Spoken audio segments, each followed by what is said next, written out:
Here's a look at my premium King James Bible collection. And these are the Bibles, in my opinion, that have been the best of the best King James Bibles produced. To me, over the last 10 years, I have had almost every single premium King James Bible in my hands at some point. And these are the ones that have never left me. These are the ones that I kept. And there is very few editions that I haven't had when it comes to premium King James Bibles, specifically out of the Allans. But I have had a variation of it. You know, this is a R.L. Allan 63 long primer, and then here's a Allan 53 long primer, and they've made some limited editions, and I've had almost all of them. There's a few that I haven't held, but I didn't necessarily want them or care to have them. But I do have these right here. These two Allans are my favorite Bibles ever produced, along with this one. This is my favorite Cambridge Bible ever produced. This is my favorite Abba Calfskin Bible ever produced. And then these two Bibles are just more practical, but they're really awesome. Now, I do have other King James Bibles, but here is my premium editions. So let's get into it. First, I have here an Allan Oxford Brevier Blackface. And if you could find one of these old Allans with Oxford on the spine, you will love it. The goatskin that they used on these older editions just cannot be... this was the peak of their leather quality. This is the best leather that they have ever put on any of their Bibles. There is no competition. There's nothing today being produced that could compare with these old Allan Oxford Bibles. Now, this one was printed no later than 2009, but I think it's closer to the 2000s, maybe the 90s. And reason being is it's kind of unique. It has the embossing revealed on the bottom of the cover. You see goatskin there. And also, this is not a leather-lined cover. It's actually a paste down. And I really like the way they did this paste down with a big fold over. So it has a semi-yap look. You know, it's got a semi-yap on it. But it kind of has the regular yap feel with the paste down liner, meaning there's not a small fold over on the edge, but they extended the length of the yap to go even further out than the actual size of the block. But this is an old Brevier Blackface with the older typesetting, and this was before Allan purchased the rights to the Blackface typesetting. And so this Bible's just, it feels really good in the hands. You could easily just fold it over and preach from it and read it. It's incredibly floppy. It opens completely flat. It's just a really great feeling Bible. And I got this, I believe I traded a 1984 NIV Pitt Minion for this Bible some time ago. So this is my favorite blackface they ever produced. I've never seen one before, and I've never seen one since. This is, out of all my Bibles, this one's the one I've never seen another one. I've never have I seen anything even close to this one. The way it's designed, not saying it's the best one made, but I'm saying just in its design, I've never seen this one before or since. The next one we have is a Cambridge Concord. And this is a kind of Frankenstein here. Because the older Cambridge goatskin covers, they really don't last long. They have a couple, I have one of them right here, that's a little more durable, but it's still not as durable as their newer goatskins. And so this cover is from a newer Cambridge Concord. And I found an old 90s Cambridge Concord. And I love the older paper versus the new paper in the Cambridge Concords. The older paper, it's just almost like newspaper, velvety. I don't know how to explain it, but the older paper is just better. It feels really, really good. And when comparing these two Bibles, because they're kind of similar in how you would use them, they're a little bit more compact. But the blackface, the text is kind of chaotic, where the Concord is just very, very clear. And you could also compare this with the Cambridge Cameo, and the Cameo has a very, really great print. But this Bible is a Frankenstein. I found an old 90s Cambridge Concord. Great red letter, great paper, great print. And I put it in a new cover just to be the ultimate Cambridge Concord that I could myself put together. If they made an old Cambridge Concord with this goat skin, with this paper, with this block, it'll be the best Cambridge Concord ever produced. And so here is the Cambridge Concord.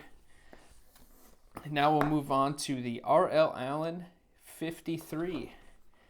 And this is an older printing. This is before 2009 at the latest.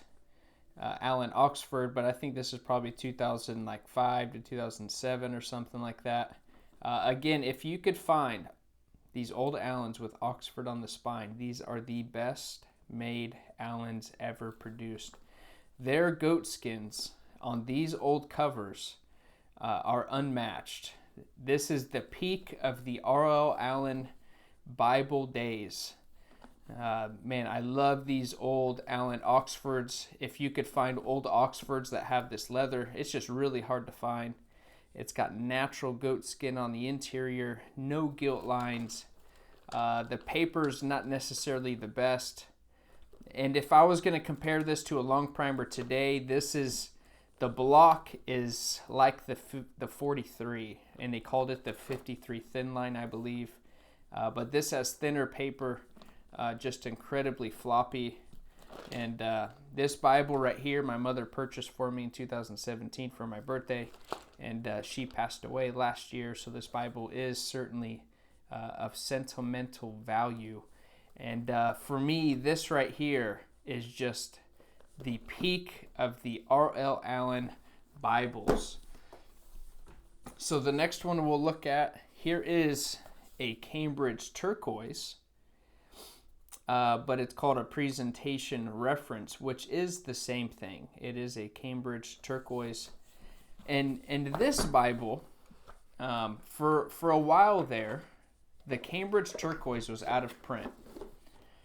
And these Cambridge Turquoise Bibles, or presentation page reference, these were difficult to find. And the value of these Bibles were at like $300, $400, $500, just depending on which edition you had.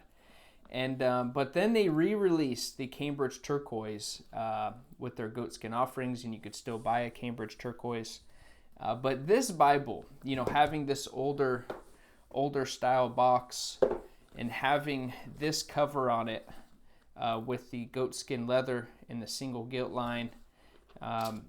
This Bible, I remember, sat on eBay about 3 years ago. It sat on eBay for over a month for, I think, $150, and it was brand new in box. And I just couldn't believe that this edition of the Cambridge Turquoise did not sell within minutes.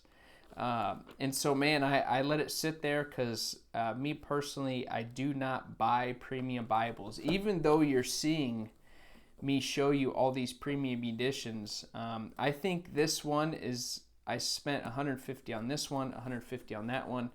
But this was a trade. My mother bought me that. This one I got in a trade. This one maybe cost me $30 to put together because I find them for cheap and get an old cover. And so that is the best Cambridge Turquoise. I don't think I spent adequate time on looking at that Bible, but that's all right. So next we are going to look at the Master's Healing Presence Benny Hinn edition. This one is bound in British tan Abba calfskin. And this edition is just a really, really cool Bible. Don't let Benny Hinn Ministries on this Bible deter you from getting one of these editions, because let me go to the people. So the contributors of this Bible, there is a long list, and right, we got Charles Finney in there, we got John G. Lake, Martin Luther, Andrew Murray, George Whitefield, John Wesley. We got Charles Spurgeon. And so this isn't a Benny Hinn study Bible where he is giving his commentary throughout the Bible. This is a Bible that has articles all throughout. Here's a Catherine Kuhlman article. See what else I could find. E.M. Bounds.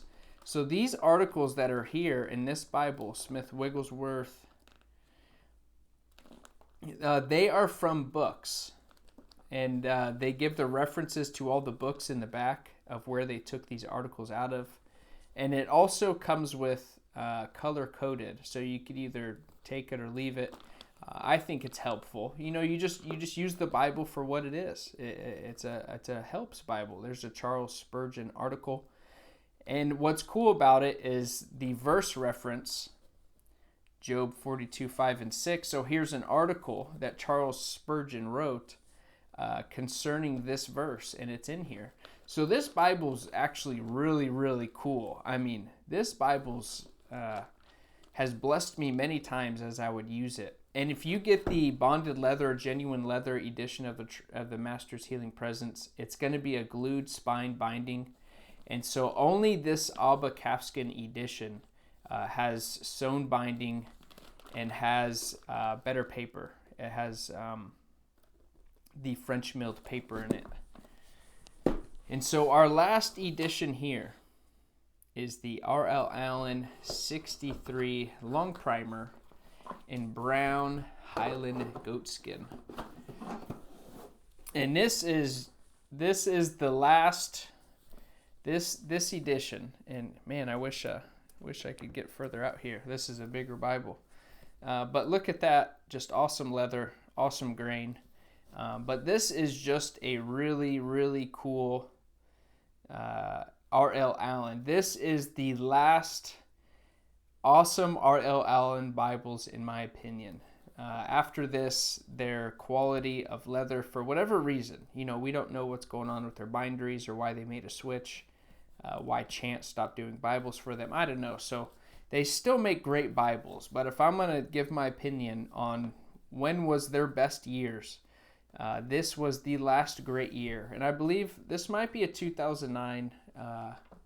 Let's see if this is a 2009 printing. No, so this might be like, 2010 or 2011. But this has the 63 long primer, so it's a 53 with wide margins. And it's got the line note paper in the back and Allan binding right there. And so this is just a really cool Bible. And what's funny is I have these premium Bibles here, but I use mainly a bonded leather Bible. I mean, it's kind of funny how that works. And so I'm not caught up in, wow, that's a premium Bible and just want to use it and baby it and all that stuff. I use whatever blesses me in my studies. Now, I enjoy these editions. I'm a Bible rebinder, so of course, I myself enjoy premium Bibles. So I'm not saying, just because I have them doesn't mean these are my idols. These are ones over 10 years. I think in total, I could probably tally up what I've spent in all these Bibles. 330. I'd say maybe I have $400 in all of these Bibles, which, some people, only this Bible, they'll spend $600. And so I don't have much money, maybe $500 when it comes to trades or things I've done. And so man, these are just my favorite editions. These are the ones I never let go of. Stay tuned for the next video. I'm going to show my non-premium King James Bible collection. And then I'm going to do some follow-up videos on the different translations that I have in my collection and that I use. So man, I hope you enjoyed this video. If you have any questions or comments, leave them down below. Would love to hear from you. And so hope you enjoyed watching. Have a good day. Bye-bye.